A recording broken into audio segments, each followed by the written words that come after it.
adik-adik, jumpa lagi bersama Kak Elni di Bina Iman Anak. Hari ini kita belajar firman Tuhan ya bersama-sama di dalam Matius 26 ayat yang ke-69 sampai yang ke-75.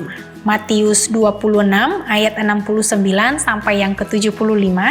Kak Elni akan fokus baca di ayat yang ke-75. Kak Elni baca untuk kita semua.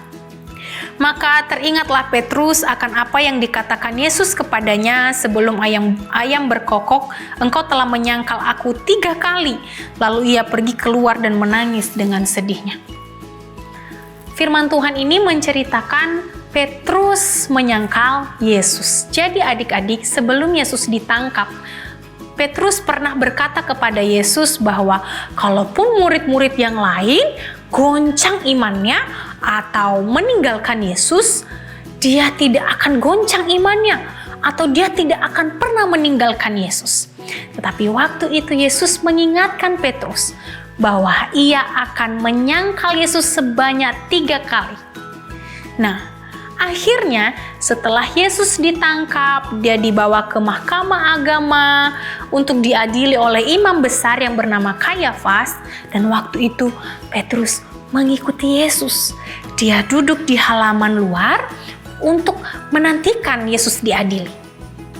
Dan waktu itu datanglah seorang perempuan, hamba perempuan datang menemui Petrus. Ia berkata, "Wah, kamu salah satu yang mengikuti Yesus ya?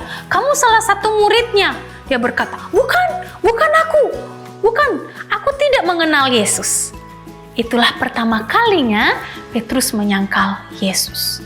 Dan adik-adik, tidak lama kemudian ada lagi hamba yang lain yang berkata, "Lah, kamu ini salah satu pengikut Yesus. Kamu muridnya ya kan?"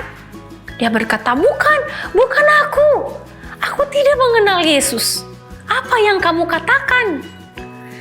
Petrus tidak mau mengakui Yesus. Dia menyangkal Yesus. Dan tidak lama lagi datanglah orang-orang ke situ ingin melihat Yesus, berkata bahwa, "Oh, kamu ini salah satu pengikut Yesus. Kamu pengikutnya, salah satu muridnya. Terlihat dari cara kamu berbicara." Petrus pun berkata, bukan aku. Petrus berusaha meyakinkan orang-orang di situ bahwa dia bukan murid Yesus.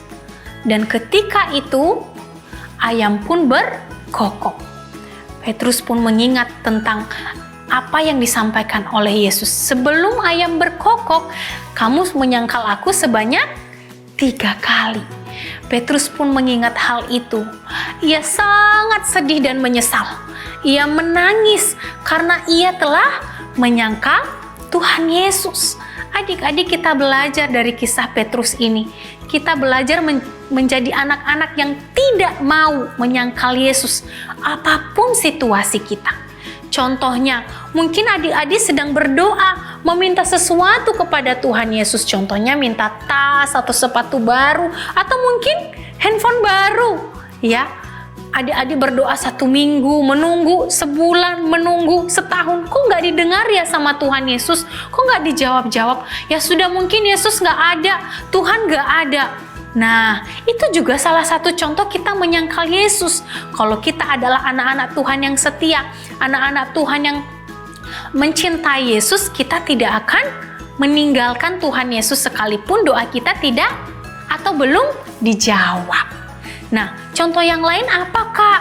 Mungkin teman-temanmu ngajak, kita mau main games yuk, padahal kamu harus ke sekolah minggu. Kalau kamu nggak mau main game sama aku, kalau kamu nggak mau main sama aku nggak mau lagi berteman sama kamu. Kamu bukan lagi temanku.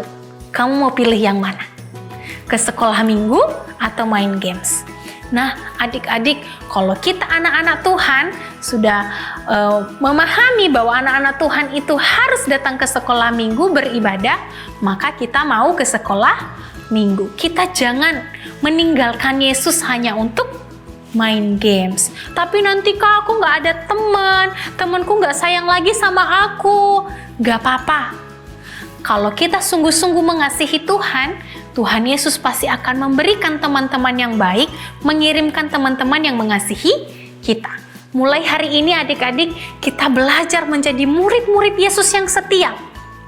tidak menyangkal Yesus, tetapi setia mengikuti Yesus sepanjang umur kita, sepanjang kita hidup. Karena kalau kita mengakui Yesus, Yesus akan mengakui kita juga dan kita akan mendapat keselamatan.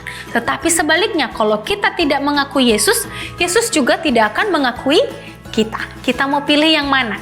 Kak Elni dan biar juga adik-adik semua tetap memilih mengakui Yesus sebagai Tuhan dan Juru Selamat kita. Puji nama Tuhan, Tuhan Yesus memberkati.